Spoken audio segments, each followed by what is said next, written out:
across the world. I'm also happy that Radio Gold is back, and I'm back here in your studio. It's one of the stations that I enjoy speaking to, and that is why even when you went online, I was very regular in joining you online to contribute to discussions. And so I'm very happy to be back here. Home, this is home. Your power station.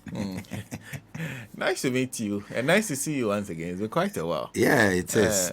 We've been on the grounds working on different projects, my own project, and also the Honorable Asiedu Nketia's project and other things. And I'm grateful to God that last Saturday we had a very successful national youth elections, and a new person has been elected as a first deputy national youth organizer in the person of Mr. Osman Abdullah Ayariga. And so he will take over from me and continue the work from where we are leaving it. So, and I never had opportunity to ask you, so I'm asking, why did you not decide to seek re-election? Well, a number of reasons, but I think that yes, I came into the NDC national executive position at a time that I thought that we needed to inspire young people and make the party attractive to the youth. Because in 2017, 2018, if you recall, there was so much goodwill for the Akufo-Addo government. They succeeded in turning the youth against the party. And so the party was not as attractive as it ought to be. And so we came into the space, brought in many more young people, and inspired them to believe that it is possible for young people to come into the space and also contribute their quota to the NDC. So we did our best. And after 4 years, other opportunities are on the way. For example, in my constituency, Ketu North, constituency in the Volta region of Ghana, I am hoping to become the parliamentary candidate on the ticket of the NDC. So I had options. Everybody said, oh, go and contest for national, you will win. When you are done, come and be the parliamentary candidate. I said, no. I didn't want a situation where you will have divided attention. Everybody who has been close to me or who knows me will tell you that as for me, when I take a position, it is not because it's a position to be occupied. It is work that must be done. And so, because I want to go for the parliamentary primaries, why waste the time of delegates and go and pick forms to contest national, you win, and after that you have divided attention. Instead of going to say Bukurugu Yoyo to go and work, you are spending all your time in your constituency because you want to become a parliamentary candidate. So I decided to let go and give others the opportunity to also come in and contribute their quota. I will support them from behind, but I'll be contesting parliamentary primaries in the Ketu North constituency. I'll come to that. But what does it mean to be a deputy national youth organizer, essentially to work within that position, national youth, deputy national youth, or to be a deputy to the national youth organizer? Exactly what do you do? Constitutionally, the constitution of the NDC only states that you will assist the national youth organizer in the performance of his duties. And so technically, if you want to go straightly by the constitution, even though you are equally elected at the same Congress that elects the national youth organizer by the same delegates, your job is to assist the national youth organizer to perform his duties, meaning that policy directions and all of that will come from your boss, the national youth organizer. But apart from aside the constitution, being a national executive of the NDC, you get a lot of roles or responsibilities given you by the party. For example, there are many meetings that you have to attend on behalf of the party, and then you are supposed to organize the youth. And so whatever ideas or innovative means that you think you can reach out to young people, you have to do it through communication, which we have been doing very actively, through getting down to the grassroots. By grassroots, we mean entering every corner. And so, for example, in 2020, I introduced a policy or a program called Ghetto Connect. With my team, we entered every ghetto here in Accra and even in some other regions. And so there is no ghetto in Ghana or in Accra here that I have not been to. And so somebody like Honorable Teresa Awuni will tell you, in her constituency, she was the parliamentary candidate at the time. We entered every single ghetto. And you see, the truth is that the reality is that those people are with us. And when you enter the ghettos, in as much as the smoking of or the abuse of these hard substances is illegal, the police, everybody knows that there are those communities or those secluded areas. We got to them and preached the message of the NDC to them. We mobilized them and got them to believe that there can be hope in Ghana, and that when NDC comes to power, surprisingly, many of them had voters' ID card. And when you ask them, they usually acquire the voters' ID card because they may need it for 1 or 2 transactions. You know, in the past, when you go to the bank, they say, bring an ID card. You are either having voters' ID card or now there is Ghana card. And so anytime there is registration of voters, many of them got themselves registered, but they never came out to vote because nobody comes to them to preach to them. Nobody talks to them about the political parties because people look down on them, thinking that they are bad people, they are in ghettos, so they are people that usually people even get scared of approaching. But we approach them. Medina constituency, I went there with the Honorable Susu. He was then the parliamentary candidate. Every single ghetto, some of the places when you get there, you know, even the stench emanating from the place, or even the atmosphere where you see people smoking, they look usually scary, and they just will say, no, we are young people, let's approach them. We got to them in the language that they understood. We went, if it is Pidgin, we were speaking the Pidgin language with them. So we mobilized. So these are some of the policies. Across the campuses, everybody can attest to the work that some of us did in inspiring young students to join the NDC, because I'm a former student leader, and so I have that background. I know how to mobilize and talk to students. I still do.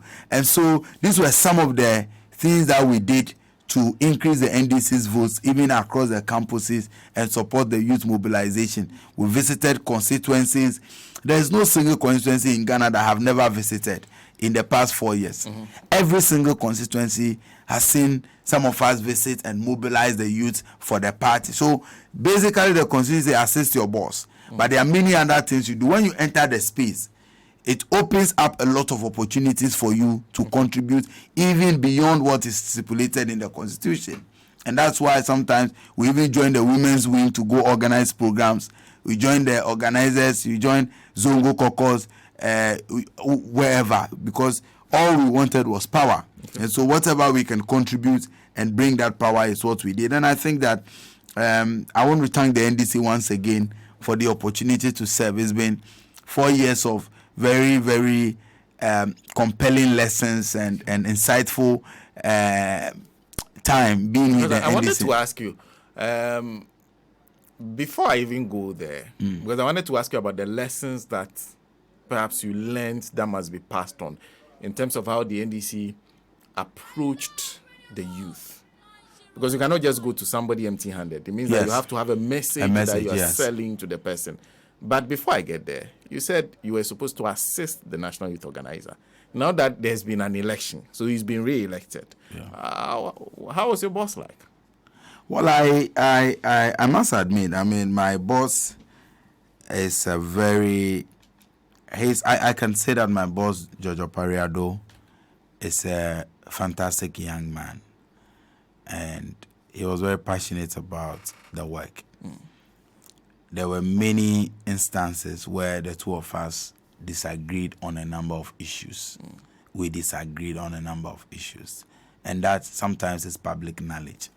But one thing I never did was to come out publicly and try and fight your boss in the open or in the media and all of that. There are issues you can resolve. Sometimes when we have disagreements, he will call you into his house and say, let's sit down and have a conversation, let's do this. And so we've had disagreements on a number of issues, but it's somebody that I don't have a problem with. I don't mind working with him again in any other capacity. So we assisted to the best of... So you found common grounds even when you had disagreement? Oh yeah, we had disagreement. Sometimes we did not find common grounds. But one thing was key, that all of us wanted to make sure that the NDC win power in 2020. So we all did our best.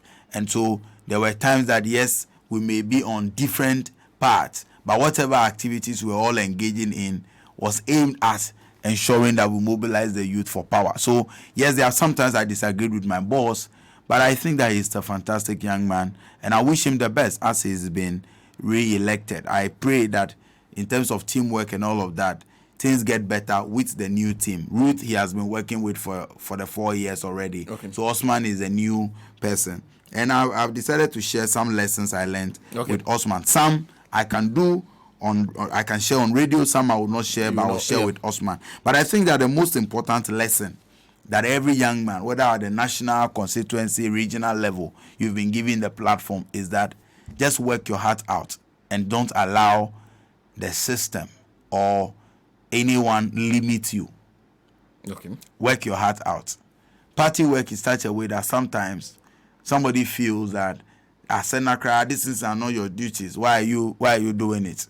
Okay. You are entering my turf, the turf war and all of that. Don't let it limit you. Still go out and do your best. Because if you do your best, okay, as the presenter of this show, you are doing your best, and your technical team are not living up to expectation, and you think that by trying to correct them or get them to do their best, it will mean you are entering their turf or you are overstretching yourself, the show will be bad.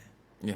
Because you are doing your best. You are delivering on your topic. You may have read and prepared, but if sound quality is bad, the listeners out there will say that the show was terrible.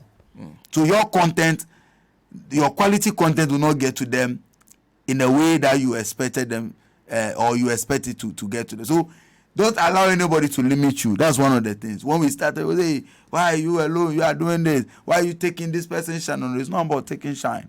Just do your work and give it your all. And it's something I learned from a young man called Kobe Ballon, who was the Deputy National Youth Organizer before I came. Everyone knows Kobe as a workaholic. Kobe may not be the type that comes on TV or radio all the time to speak and all that.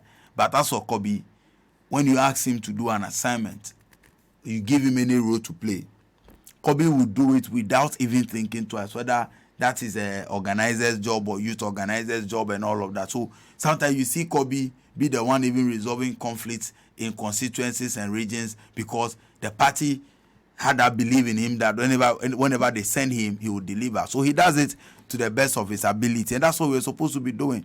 Don't allow anyone to limit you.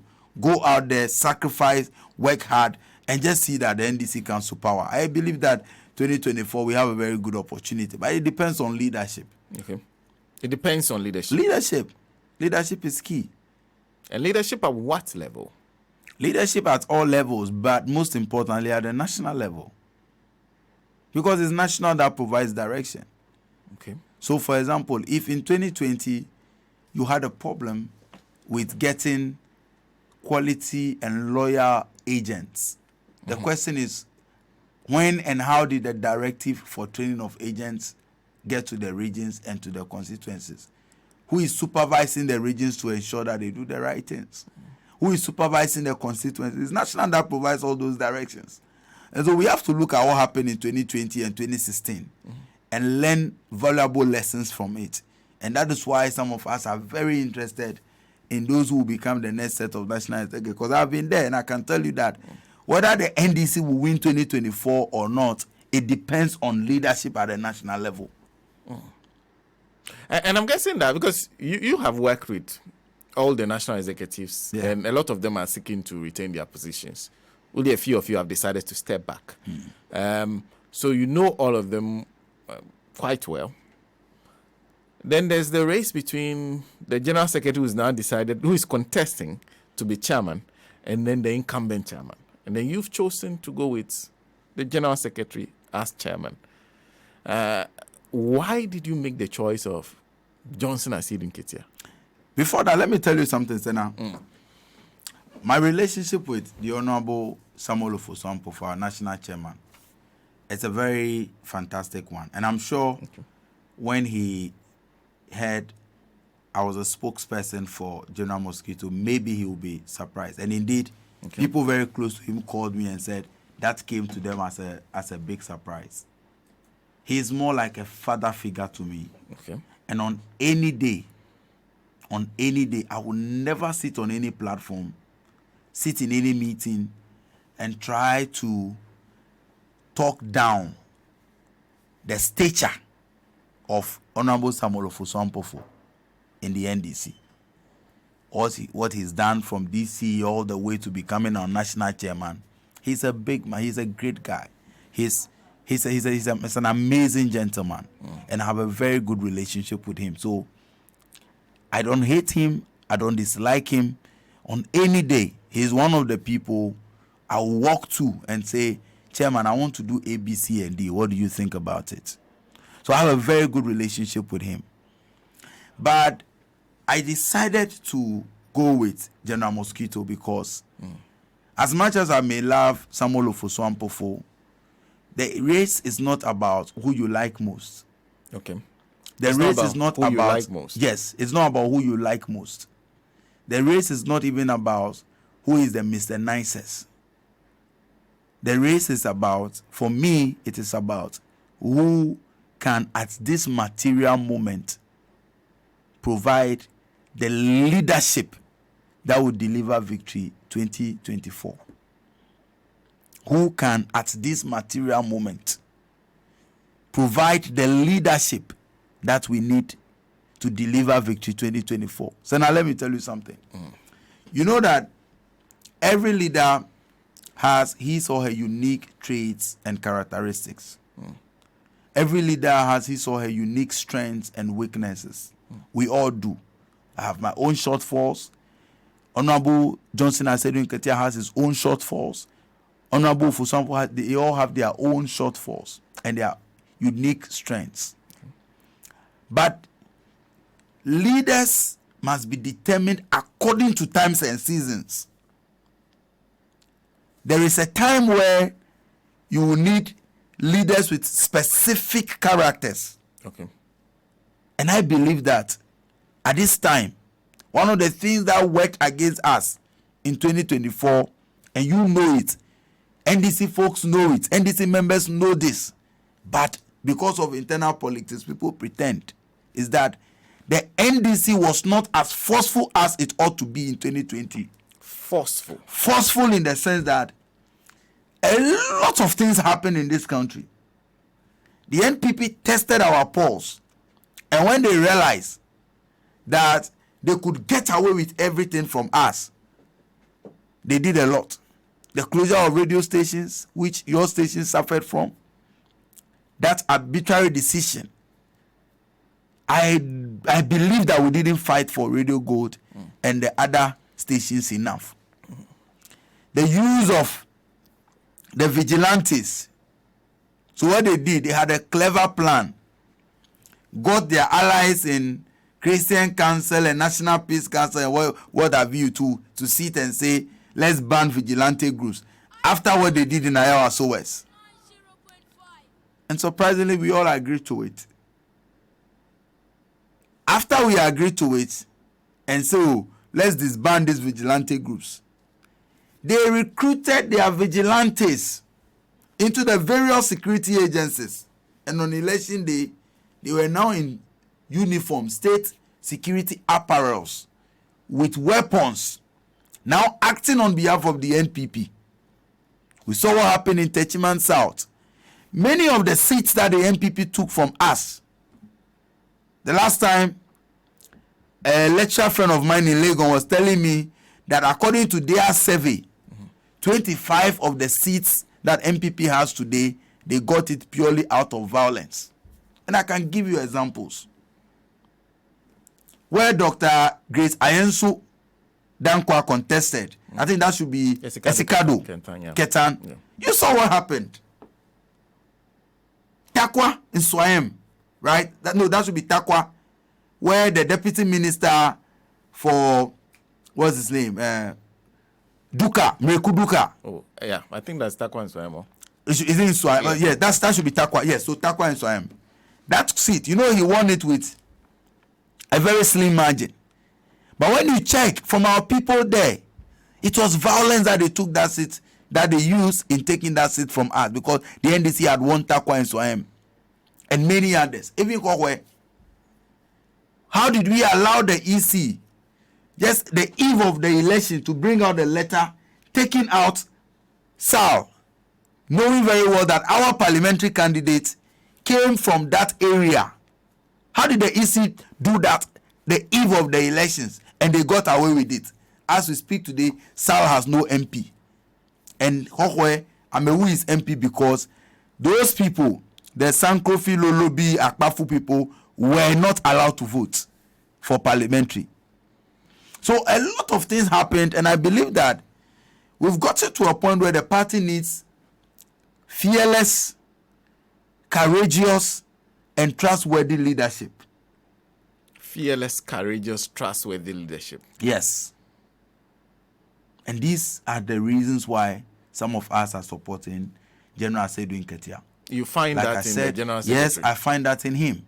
Fearless, I worked with him. Yes. Courageous, trustworthiness. Yes. But he was the General Secretary. You see, the people have asked that question, and it's good you ask. He was the General Secretary, the Chief Executive Officer. In charge of operations. So running of the party was his job. So more or less, he's the head of administration of the party. Yeah. Administration. So very often, when you go to the party office, and this is how it works, you see General constantly in his office. For most of us, the national executives, most people go to office only on Tuesdays where we have our FEC meetings. Okay. Because you must always be on the grounds. But the General Secretary is expected to mostly be in the office all the time. Letters representing the party at meetings, correspondence, responding to letters, making sure that things are going on well in the constituency and all of that. But you know, General, he's a man who is always on the battlefield. So for a number of times, he's not in the office because he has to be in the constituency. In 2020, for example, he had his own parallel campaign team, visited difficult areas where the NDC was finding challenges. He conducted a research to see constituencies where we lost or won with less than 5,000 votes. We could turn some of them in our favor. He had his own campaign team, going there, meeting chiefs, meeting the people, speaking to them and all of that. He was an operational kind of administrator. But you see, as General Secretary, you are limited to certain things. Mm-hmm. National Chairman, you chair FEC. Okay. You chair NEC. Mm-hmm. And these are the places where most of the critical decisions, sometimes, and you see, we've all worked within those environments. Let's not, you see, I thought, so yesterday a constituency executive called me, secretary, a constituency secretary called me and asked me the same question. I told him that, you have been constituency secretary for 8 years. Tell me, has there not been times where you wanted things done in a certain way, but your chairman who chairs the meeting disagreed and got people to move along with him? He said, yes, several times. I said, so what are you talking about? So when tomorrow you, the secretary, you want to be the constituency chairman, does it mean that the powers are different? The places and the decisions you can take, there's always a limit to what you can do. So I believe that General Mosquito will do a great job as national chairman, and he can lead us to victory 2024. I have so much confidence in him. But like I said, we have a place for everyone. We have a role for everyone. And the fact that when General becomes national chairman, he's never going to leave Honorable Fosuampofo behind. Like I said, he has his strengths. There are many things that he can do also to help the party.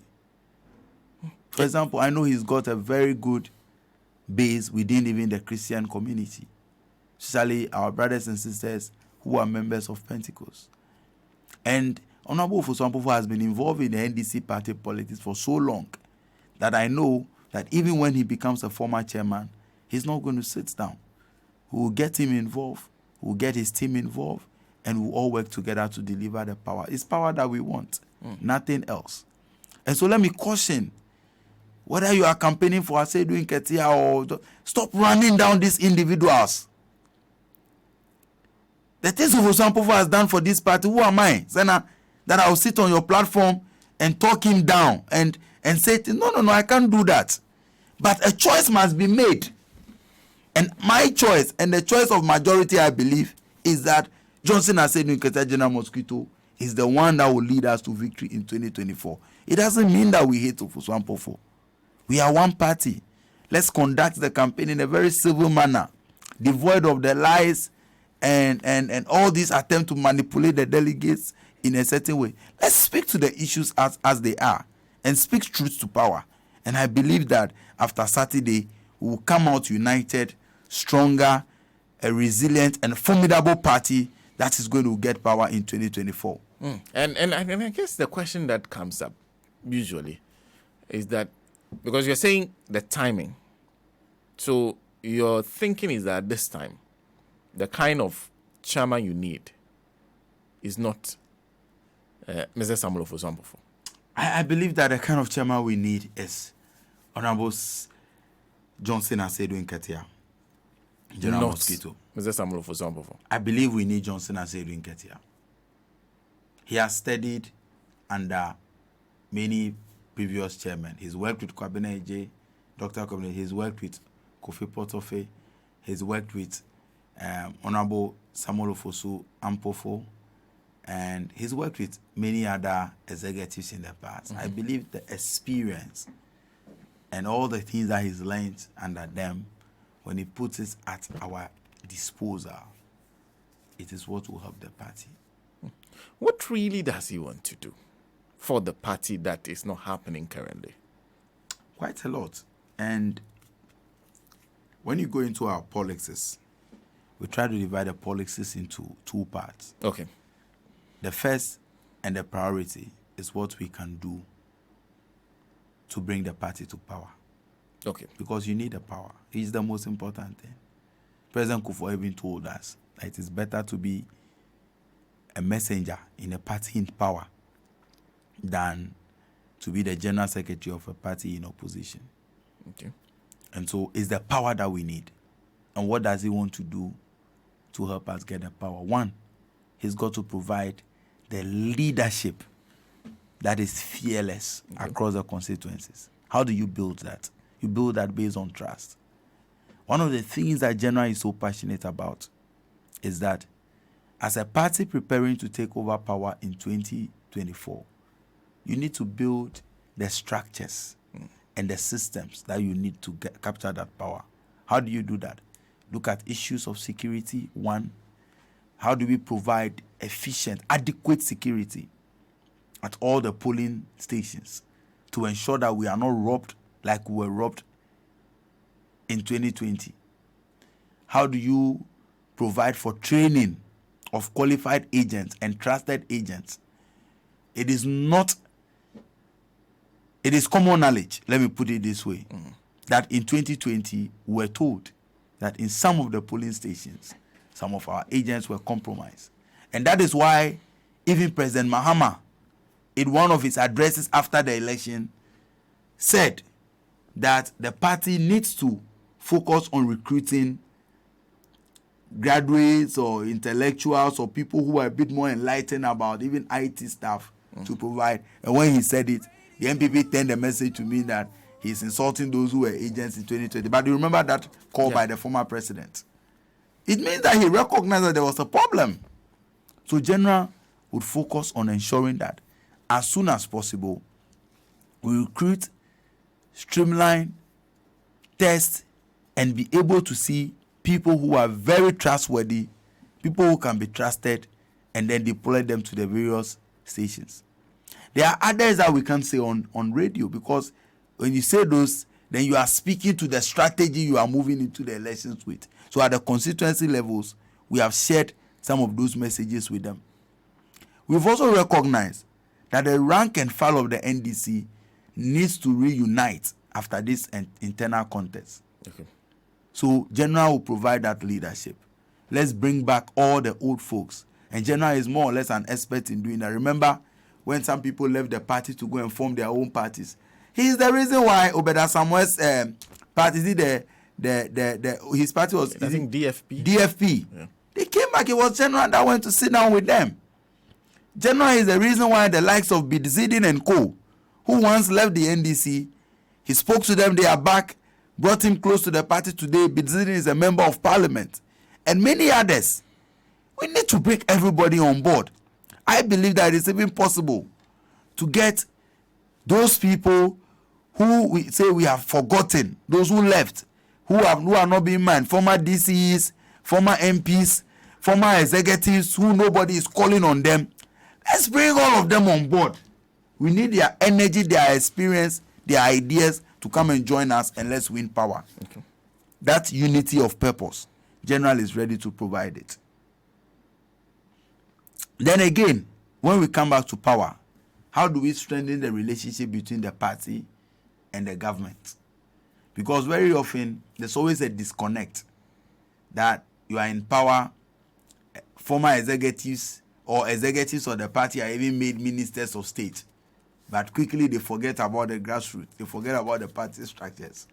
That's why in 2009, when President Mills won and called General Mosquito and said, I wanted to appoint you a minister, choose which minister, he said, no, I want to remain with the party to build a strong party. You know why? Almost every other national executive at the time accepted to be minister, so they left to serve in government, because government comes with its own responsibilities. But you need a chairman who will be at the party office, whose job is just to instruct and say, let's do this, let's do this, let's build the party at the base, let the constituencies do this, let's benefit, let's make sure that people who fought for the power are given the opportunity to contribute to development, so that the party and the government will have that strong connection. Then the disconnect will be eliminated. And he's done it before. That's why he never accepted to be a minister. He used to be a deputy minister of Agric under Rawlings. You know that. Yeah. But when we came into power in 2009, they offered and he rejected. And that is why the likes of Ama Benyiwa Do, National Women Organizer then, the late, she was appointed a minister. Honorable Fosuan Pofu then was organizer. He was appointed a minister. Honorable Haruna Idrisu, then National Youth Organizer, he was appointed a minister. Many others, all of them took appointments. But General said, no, somebody must be here in the party office. Ensure that we build a party office. And that's why we have that party office there today. Ensure that the party is, or the party's interest is well protected. That is why he never accepted any of such appointment. And he stayed with the party. And so, he's done it before. He has a track record of putting the party and the government in sync so that we can move together and maintain power. You talk about the matter of unity. Yes. Bringing forces together. Yes. Two things that I've noted keenly.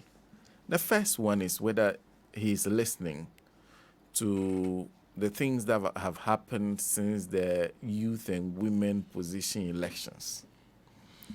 There are those who have expressed disquiet about a couple of interviews granted by the National Youth Organizer.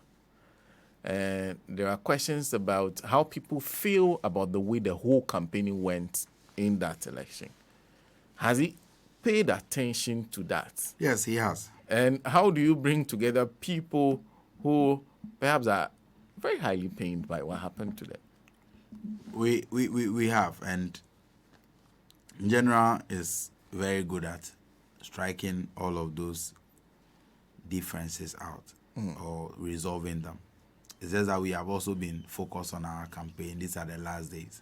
But I can tell you for a fact that even yesterday, he spoke to Mr. Broja Jemfi and Sami Jemfi not to go out and be responding to some of the things that the National Youth Organizer said on air.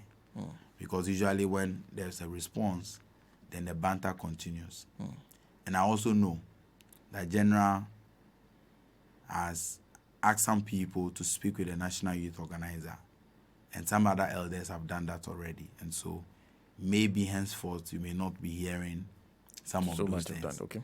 But that is just the process. General has resolved it, or I can say is resolving it. And so he's good at it. He's done it before. General has worked with many people. For example, in the 2010 elections, 2010, General was campaigning for Dr. Kwabena J and the Yao Jan. Yeah. Because those were his colleagues. He worked with them and he was satisfied with their work. Yao Jan lost to Kofi Adams.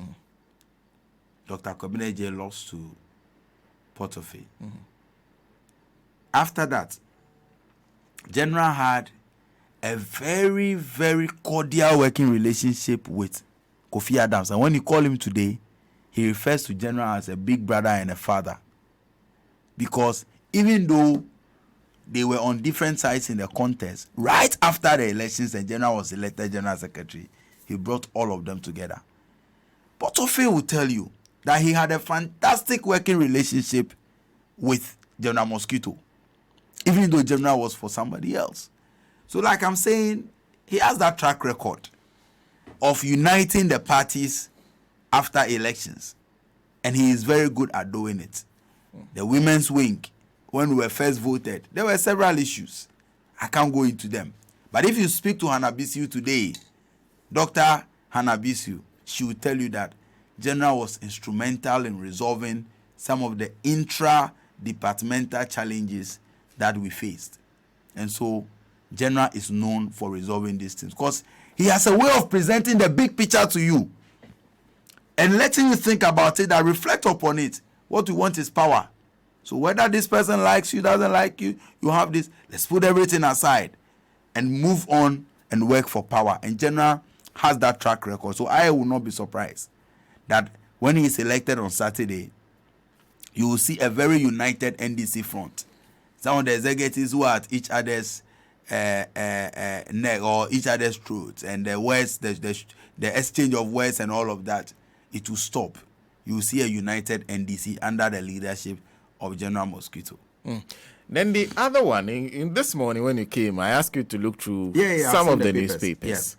And the reports that are coming out about some of the things he said about the whole party mechanism. There are those who say it even speaks to his inefficiency as General Secretary. Because some of those things, if you read his responsibility under the Constitution, fall directly under him, that he was essentially admitting failure.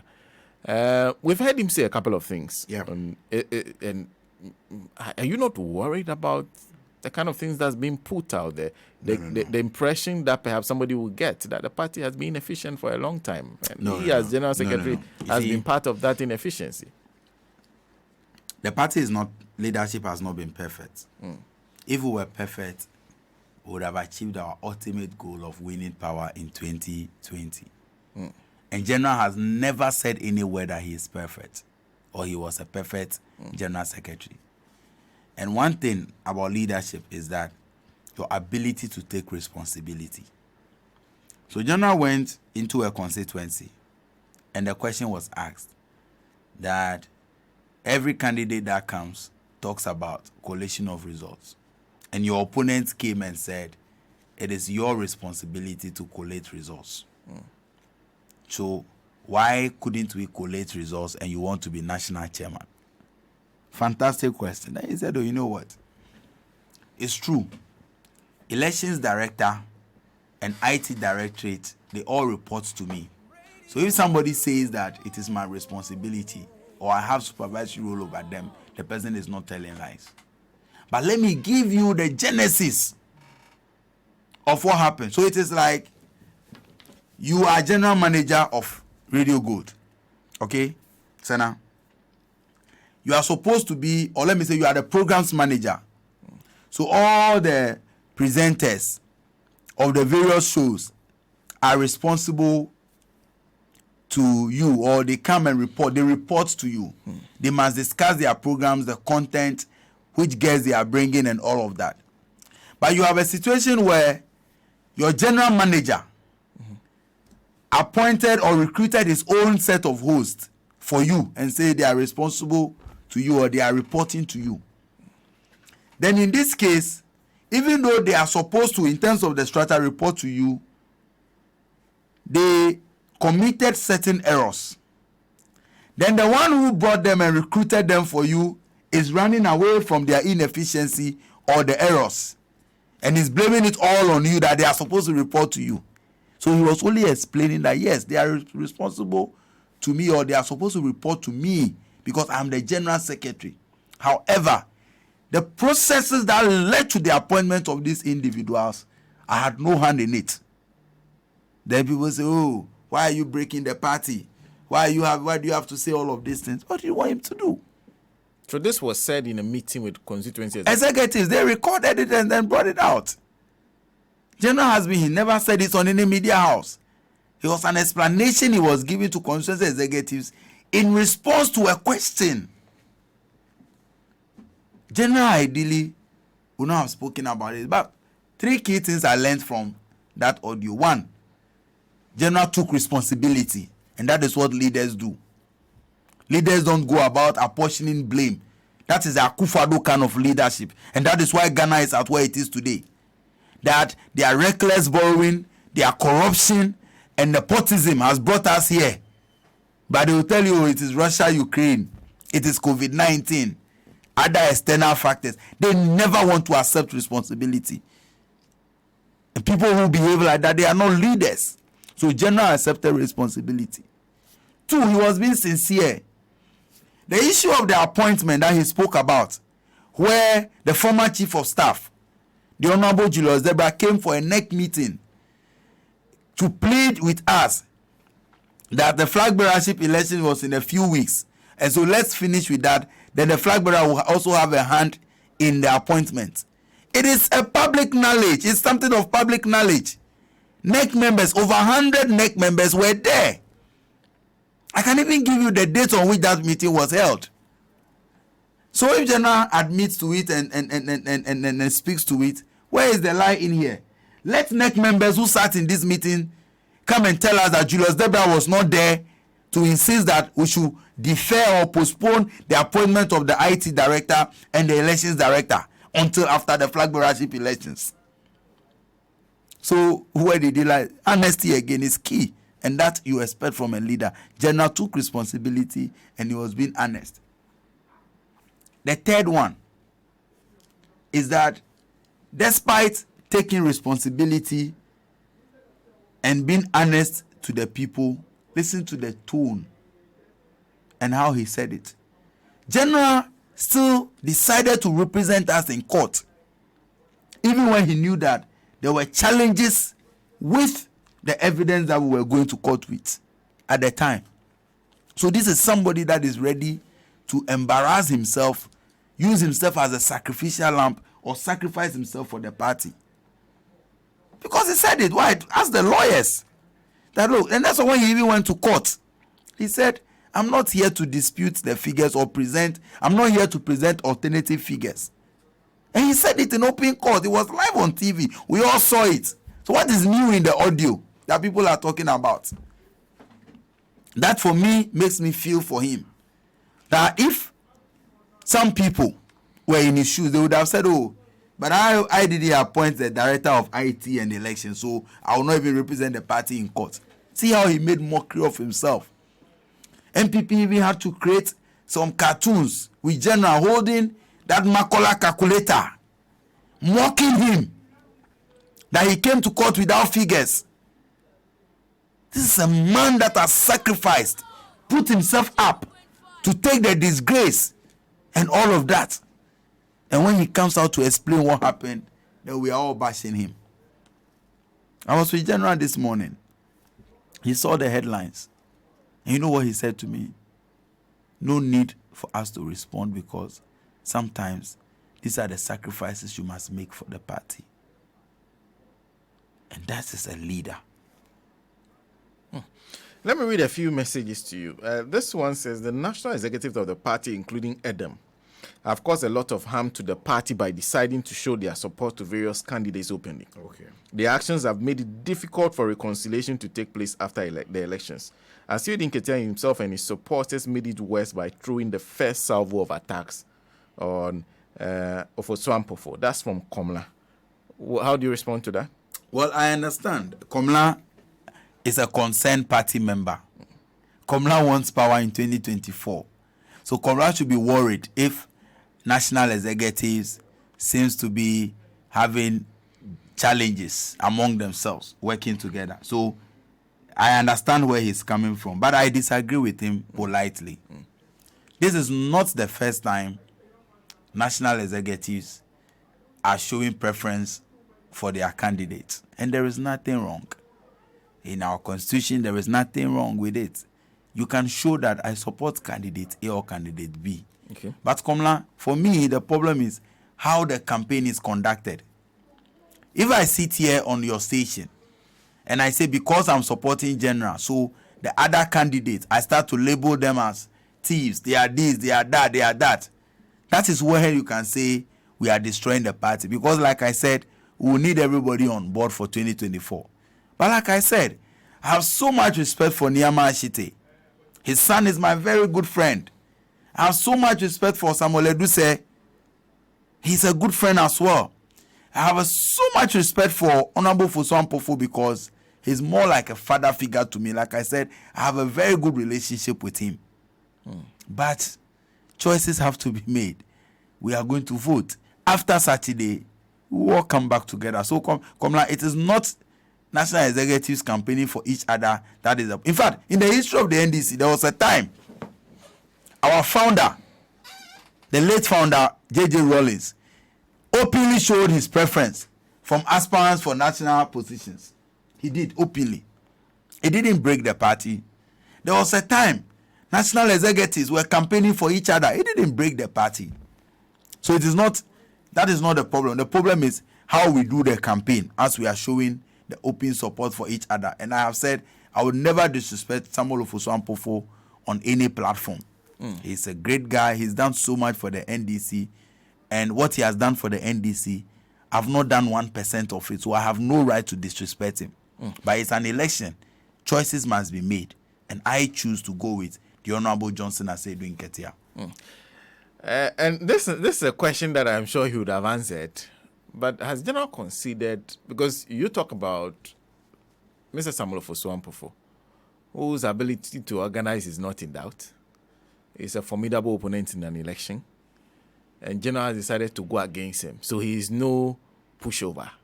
He's not somebody that he can easily defeat in that manner. Has General thought about what happens if he loses the elections? The possibility of him losing an election when everybody keeps telling him that you have been easily retained as General Secretary if you decided to go for it. It is not about convenience. Like I said, General could have remained General Secretary. I'm sure if he goes into the contest on any day, people will vote for him.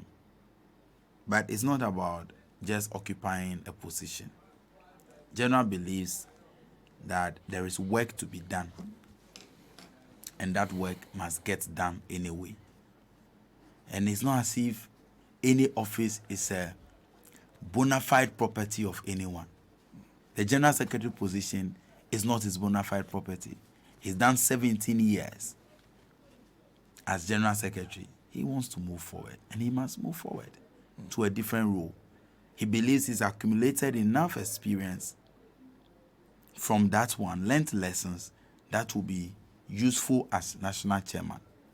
So it's not just about, I want to go for a position I can win. In fact, that is the reason why we have a lot of problems in the constituencies. So, this, you are in, say, which constituency is this? This is Ablekuma Central. Ablekuma Central. So we decide that when Sena goes for communication, he will win. So let him go for communication. As to whether he can do the work, he's passionate enough for it. So somebody can be organized about it. So I had no go for deputy treasurer. I they obey to me winning. It's not just about going and winning. It's about what you are bringing on board and if you can do the work. You understand? So in our constituencies, people do fefrekobo. Position where there, depending on niska on their hondi behind to cover to me bitino. But beyond that, the first question you should ask yourself is, me bitino we na se me winia. Can I do the work? Matenwa wodwa. You get it? So General, yes, Secretary, he can win easily, no contest really for him. But beyond that, what does he want to do? We believe that as national chairman, he will do a better job now. And that is why he's coming there.